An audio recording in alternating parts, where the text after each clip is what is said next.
I guess a version of revealed preference is randomised control trials.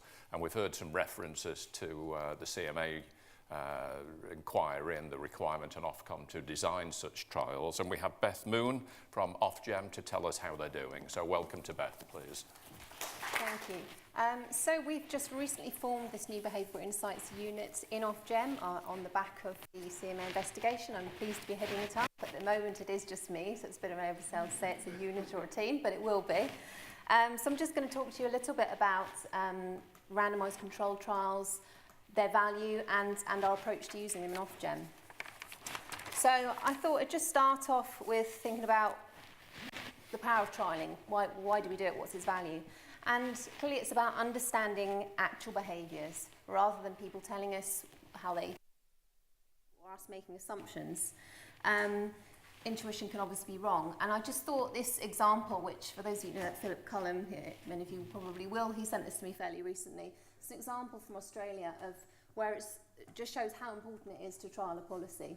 So this is to do with electronic babies and trying to prevent teenage pregnancy, thinking, yeah, we'll hand out these babies and that will sort of, you know, alert people to what they could be getting themselves into.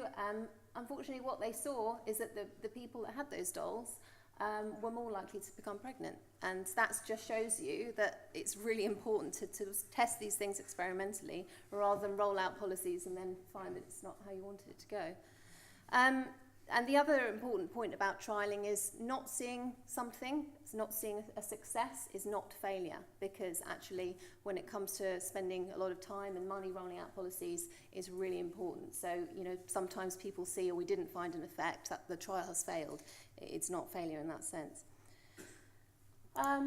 So I just thought I'd put into context trialling relative to other methods. So in Ofgem we have a comprehensive sort of toolkit of research methods. Trialling very much sort of complementary to everything else. Sorry, that chart looks frightful. But it's just intended to sort of illustrate very crudely that actually we've got such a variety of techniques. So on the left-hand side, you've got your more qualitative techniques, things like in-depth interviews, focus groups, consumer panels, which here I mean sort of with real consumers, deliberative approaches, looking at getting consumer and citizens' perspective on things. And then you've got your more quantitative techniques such as surveys, and clearly those are very important and will continue to be. But the real value of trials and the reason they sit up in that top right corner there is because they really tell us, they are able to quantify behaviour and in a way that is really robust. So they're a really powerful tool. Now, I don't plan to go through this. This is quite a technical slide about the stages of running a trial. Just a few points that I wanted to pick out, though.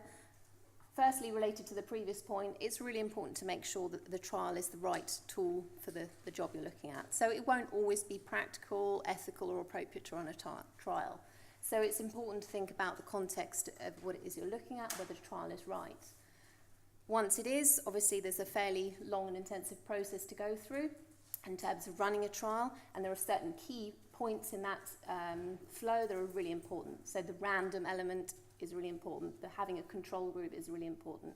And then going to one of the points earlier about point 11, it's iterative. You know, this is not a one-off exercise to run a trial and then find something out and off you go. It needs to be a constant evolution as you find things, as markets evolve, things adapt, and you retrial and you retest, and that's an important point. So just to tell you a little bit about what we're doing in Ofgem. So we've thought there's great potential in the use of behavioural insights and trialling for some time. We've been trying to do some of it. We've not had sort of capacity to do very much before. We've had to sort of toe in the water. We've attempted a couple of trials that haven't unfortunately been successful to date. But the idea of kind of finding out what works for whom in what circumstances is something that we're really behind, particularly with the interest of finding out what works best in terms of getting the desired consumer outcomes. And for those of you familiar with the CMA investigation that's recently completed, this has now opened up a great opportunity for us to do more of this. So the CMA have identified a package of remedies, one of which is for Ofgem to set up a programme of testing, including randomised controlled trials where appropriate, to look at new and additional information to prompt engagement in the energy market. So we are taking forward that programme of work, and this new behavioural insights unit is set up to support that. Now, it will be a broader function in the longer term, but in the short term, there's obviously a lot of work to be done to help deliver that. And at the moment, the way we're looking at doing it is thinking about a sort of two-pronged approach almost. So as much as we would love to run a lot of trials from Ofgem, clearly there is going to be a limit to what we can do. So we're taking a broader approach by trying to get suppliers, energy suppliers, to run trials of their own, and helping to make sure that that's done in a robust and coherent way so that we can build a greater evidence base overall. So we're looking at the moment as to where we think those trials should focus. The CMA have given us sort of a short list of areas. We know that prompting engagement in the energy market is the sort of focus, but we're looking at that at the moment as a quite broad definition. So we don't want to sort of restrict this just solely to sort of pieces of information, although it has been labelled as an information remedy. We're thinking broadly about different channels of communication, different trigger points, different consumers, trying to understand as much as we can already from our existing research about who these sort of sticky customers are. There's a particular focus on those people who've been on standard variable tariffs for a long time. Many of you might be familiar with the database remedy, which is one of the remedies as part of this engagement area. So we'll be looking at developing a suite of trials that look at across all these things and help us to really understand what works. Okay. So there's not a great deal I can say at this stage about what exactly we'll be trialling and when, because we're in the very, very early days. But I can just reflect on a few sort of very early lessons learned. One of the things is we find it difficult working with suppliers under a sort of voluntary arrangement. The issue of misaligned incentives is clearly always going to be an issue.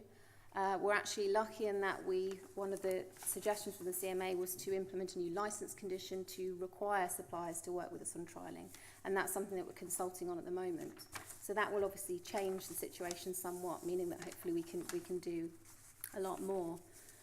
As I said, we're wanting suppliers to do more trials of their own, and we're finding at the moment there's a really quite a mixed level of capability around doing that. So some suppliers are actually out there at the moment running trials, and we're really looking forward to receiving the results. Other suppliers are not there and not looking to do that yet, so they're all at very different stages. And as I said, the key thing is that the evidence that we get is consistent and is robust, and that's where we're focusing. There's a trade-off between the sort of operational complexity and doing, getting decent data. There's always going to be a balance. It's not possible to design the perfect trial. The database remedy, which I don't know if people are familiar, this is the idea that there will be a database that rival suppliers can use to direct personalised offers to these sticky customers. And that's an area where trialling will be really important, but clearly there's going to be a trade-off between sort of building a solution that's large enough to then get a statistically significant result versus the risks around doing this in the first place. So those things will always have to be managed. And then in terms of sort of process, we've learned from the Behavioural Insights team who've been working closely that trial protocols are really important, making sure everybody's on the same page in terms of understanding what the trial's about, making sure the policy teams have very clearly articulated their need, and that we've got a very clear research question in place that we're answering, and that the analysis plans are all documented. And then that we sort of start simple and build. So that's our approach at the moment. We're learning lessons from other regulators such as the FCA. We're not trying to bite off some more than we can chew at this stage. But our intention is, as I said, over time, that we will expand into other areas. We're focused very much now on domestic consumer behaviour, but touching on your point, Simon, I'd love to see that over time we could be focusing much more on sort of suppliers, their organisations, as you said, who their behaviour can be addressed in the same way. So trialling has sort of much broader potential in Ofgem overall. So we'll be publishing some trialling guidance in the next few weeks, well, before Christmas, and we'll be developing our ideas much further shortly. So I'll be able to say more at a later date. Thank you.